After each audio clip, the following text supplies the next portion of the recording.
दोस्तों, एक delivery boy एक मकान पर पहुंचता है और पहुंचने के बाद में घंटी बजाता है और कुछ समय के बाद में वहां से एक लेडीज बाहर आती हैं। डिलीवरी बॉय उनको पार्सल देता है और साइन करवाता है। जाते समय वो पूछता है कि साहब घर पर हैं? तो वो जो लेडीज थी वो कहती हैं साहब घर पर नहीं है, साहब ड्यूटी पर गए हुए हैं। तभी डिलीवरी बॉय कहता है, मैम क्या मुझे एक गिलास पानी मिल सकता है? वो जो महिला थी वो उस डिलीवरी बॉय को अंदर बुला लेती है। अब वो डिलीवरी बॉय कई घंटे तक उस मकान पर रहता है। अब वो क्या करता है ये किसी को मालूम नहीं था, लेकिन ये डिलीवरी बॉय जो कर रहा था वो पिछले कई साल से कर रहा था। तभी कुछ दिन के बाद में उस महिला का कत्ल हो जाता है। अब किसी को भी उस कत्ल के बारे में कोई भी जानकारी नहीं थी। ये कत्ल किसने किया, कैसे किया, कोई जानकारी नहीं थी। पुलिस को तलाशते हुए 12 दिन हो चुके थे। 12 दिन के बाद भी पुलिस को किसी भी तरह की कामयाबी नहीं मिल रही थी।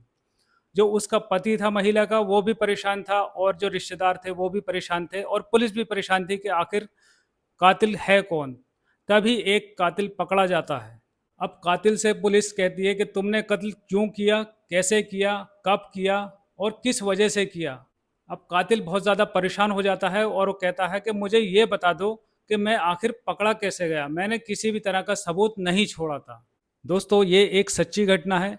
छत्तीसगढ़ प्रदेश का एक ज़िला है सुकमा, और सुकमा ज़िले में तैनात एक पुलिस वाला होता है जो कि डॉग हैंडलर था, जिसका नाम होता है शिशुपाल। शिशुपाल अपनी पत्नी को फ़ोन करता है। उसकी पत्नी रायपुर का एक विधानसभा थाना क्षेत्र है और उसका एक इलाका पड़ता है आमा सिवनी। और आमा सिवनी के एक पुलिस कॉलोनी है जिसमें ब्लॉक नंबर ए और गली नंबर 4, जिसमें उस पुलिस वाले की पत्नी, जिसका नाम जोली है। अब शिशुपाल अपनी पत्नी जोली को फ़ोन करता है और उस दिन जो तारीख थी वो 6 मार्च 2024 थी। पुलिस वाला अपने घर पर फ़ोन करता है लेकिन किसी भी तरह का रिस्पॉन्स नहीं मिलता है। फिर शिशुपाल सोचता है कि हो सकता है पत्नी कहीं चली गई होगी, हो सकता है आधा 1 घंटे में आ जाए। तब वो 1-2 घंटे के बाद में फिर फ़ोन करता है लेकिन कोई रिस्पॉन्स नहीं होता है। अब शिशुपाल 2-3 घंटे के बाद में फिर से फ़ोन करता है लेकिन जब भी कोई रिस्पॉन्स नहीं मिलता है। तभी शिशुपाल अपने पड़ोसी को फ़ोन करता है और कहता है कि भाई साहब हमारे घर पर जाकर देखिए, क्या बात है, हमारी पत्नी फ़ोन नहीं उठा रही है, मैं सुबह से लेकर परेशान हूँ और सुबह से लेकर वो फ़ोन नहीं उठा रही हैं। तो उनका जो पड़ोसी है वो उनके घर पर जाता है और फ़ोन करके बताता है वापस कि आपके घर पर ताला लगा हुआ है। तभी शिशुपाल कहता है कि भाई साहब एक बार मेरे कहने से घर में झाँक कर और देख लीजिए, क्या पता कोई वारदात तो नहीं हो गई है, क्योंकि मैं सुबह से फ़ोन कर रहा हूँ, वो सुबह से जो है, और मैंने रिश्तेदारों में भी फ़ोन कर लिया है, कहीं से कोई खबर नहीं मिल रही है।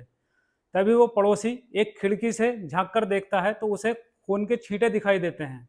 तभी वो पड़ोसी शिशुपाल से कहता है, भाई साहब मुझे तो कुछ गलत लग रहा है यहाँ पर, और आप एक बार यहाँ पर आ जाइए। अब वो पड़ोसी जो था पुलिस को भी फ़ोन कर देता है, उधर शिशुपाल भी पुलिस को फ़ोन कर देता है। शिशुपाल खुद भी पुलिस होता है और शिशुपाल मौके पर पहुँच जाता है। शिशुपाल के घर पहुँचने से पहले पुलिस वाले आ जाते हैं। अब पुलिस वाले पहले वीडियोग्राफी करते हैं, उसके बाद में घर में झाँक कर देखते हैं तो घर में झाँकने पर उन्हें भी खून के छींटे दिखाई देते हैं। तभी वो वीडियोग्राफी करने के बाद में जो ताला था उसे तोड़ते हैं और अंदर जाते हैं। अब पुलिस वाले अंदर जाकर देखते हैं कि एक महिला अर्धनग्न अवस्था में फर्श पर पड़ी हुई है जिसका कत्ल हो चुका है, और शिनाख्त होने पर पता चलता है जिसका नाम जोली है। अब शिशुपाल भी घर पर पहुंच जाता है। पुलिस उसको कस्टडी में ले लेती है और उसके मोबाइल की सीडीआर निकलवाती है। वहीं जोली के मोबाइल की भी सीडीआर निकलवाती है और ये पता करने की कोशिश करती है कि कहीं किसी से कॉन्टैक्ट तो नहीं है। अब इस महिला के शव को पोस्टमार्टम के लिए भेज दिया जाता है और पोस्टमार्टम की रिपोर्ट से पता चलता है इस महिला को पहले धक्का दे दिया जाता है। एक नुकीले हथियार से इसकी गर्दन पर लगातार वार किए गए हैं। 12 से 13 दिन गुजर चुके थे। पुलिस बहुत ज़्यादा परेशान थी और कातिल पकड़ में नहीं आ रहा था। तभी पुलिस उत्तर प्रदेश का एक इलाका है भदोई, वहां से एक व्यक्ति को पकड़कर लेकर आती है। अब पुलिस उससे कहती है कि तुमने कत्ल क्यों किया, कैसे किया, किस वजह से किया, सारी बातें हमें बताओ। और उस व्यक्ति का नाम जय सिंह उर्फ राहुल होता है। अब कातिल राहुल कहता है पुलिस वालों से कि मुझे आखिर ये बता दो कि मैं पकड़ा कैसे गया, क्योंकि मैंने किसी भी तरह का सबूत नहीं छोड़ा था। पुलिस वाले राहुल से कहते हैं कि तुमने कत्ल क्यों किया, कैसे किया, सारी बातें हमें बताओ और हम तुम्हें बता देंगे हमने तुम्हें कैसे पकड़ा है। अब ये राहुल पुलिस वालों को अपनी कहानी बतानी शुरू करता है। 4 साल पहले टिकटॉक का दौर था और सभी लोग रील्स बनाया करते थे, और ये राहुल मुंबई में रहकर एक इलेक्ट्रिशियन का काम करता था और ये टिकटॉक पर वीडियो भी बनाया करता था। और जिसका मर्डर हुआ है जोली, ये जो पुलिस वाले की बीवी थी, ये भी टिकटॉक पर वीडियो बनाया करती थी। और जो राहुल था, इसकी शादी हो चुकी थी और 2 बच्चे थे। और ये पुलिस वाले की जो बीवी है, इसकी शादी को 12 साल हो चुके थे। इस बात की जानकारी ना तो राहुल के घर वालों की थी और ना ही जोली के घर वालों की थी। ये दोनों एक दूसरे के साथ मर्ज होकर, देखा होगा आपने, जो एक ही स्क्रीन पर 2 फोटो आते हैं, उसके साथ में जो वीडियो बनाते हैं मर्ज करके, ये टिकटॉक पर इस तरह की वीडियो बनाया करते थे। दोनों एक्सप्रेशन दिया करते थे। अब ये दोनों टिकटॉक पर वीडियो बनाते बनाते एक दूसरे से प्यार कर बैठते हैं। और ये दोनों एक दूसरे से फोन पर बात नहीं किया करते थे, ये सिर्फ सोशल मीडिया के जरिए ही बात किया करते थे। जोली का पति शिशुपाल अपनी ड्यूटी पर रहा करता था और जोली अपने मकान में, अपने घर में अकेली रहा करती थी। तभी वो राहुल से कहती है, तुम यहाँ पर मुझसे मिलने आ जाओ, और यहाँ पर कोई नहीं रहता है।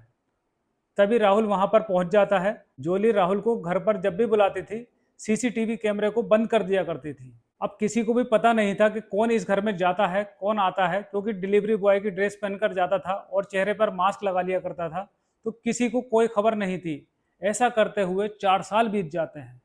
4 साल बीतने के बाद में अब जोली कहती है, मुझे पुलिस वाले शिशुपाल के साथ में नहीं रहना है, मुझे तुम्हारे साथ में रहना है, तुम मुझसे शादी कर लो।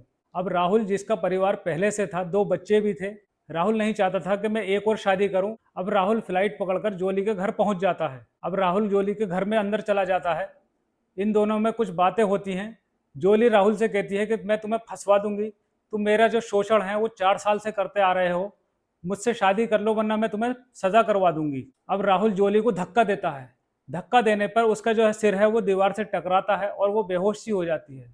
तभी राहुल को सामने एक कैंची दिखाई देती है और वो कैंची उठाकर उसकी गर्दन पर ताबड़तोड़ हमले करता है। और ऐसा करने पर जोली की हत्या हो जाती है। अब इस हत्या को करने के बाद में राहुल घर को बाहर से बंद कर देता है, ताला लगा देता है और मुंबई के लिए निकल पड़ता है। वो एयरपोर्ट पहुंचता है और एयरपोर्ट पहुंचने पर उसकी जो फ्लाइट थी मुंबई की, वो निकल चुकी थी, क्योंकि उसे आधा घंटे की देरी हो चुकी थी। अब वो उत्तर प्रदेश के लिए ट्रेन पकड़ता है और वहां से वो अपने गांव भदोई पहुंच जाता है। भदोई पहुंचने के बाद में राहुल सोच रहा था, अब इस हत्या का जो खुलासा है वो कभी नहीं होगा, क्योंकि किसी भी तरह का उसने सबूत नहीं छोड़ा था। उनकी जो बातें हुआ करती थी वो सोशल मीडिया के द्वारा ही हुआ करती थी। अब वो पुलिस वालों से कहता है, अब तो मुझे बता दो कि आखिर मैं पकड़ा कैसे गया।